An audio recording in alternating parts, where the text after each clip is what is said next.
Отец Александр, а может ли твой ангел-хранитель от тебя отказаться? Я думаю, что нет. Ангел-хранитель – это служебный дух. И если изучать жития святых, ангел-хранитель может сожалеть и скорбеть о поведении человека.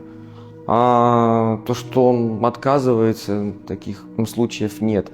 Само слово, кстати, ангел означает вестник. Вестник, тот, который сообщает весть. Это такие духи коммуникации между Творцом и между творением.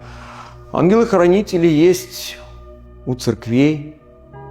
Это особо прослеживается в молитве, которая читается на основании храма. Они есть у домов, где мы просим и ангела-хранителя пасли дому всему, соблюдающие и сохраняющие его от всякого зла. Ангелы-хранители есть у стран, у народов, но рассуждать об их действиях нам тоже запрещает апостол Павел в Священном Писании, когда говорит: смотрите, чтобы кто не прельстил вас каким-то самовольным трактованием, служением ангелов. Мы ничего про это не знаем, а знаем только то, что вот нам какими-то крупицами дает откровение.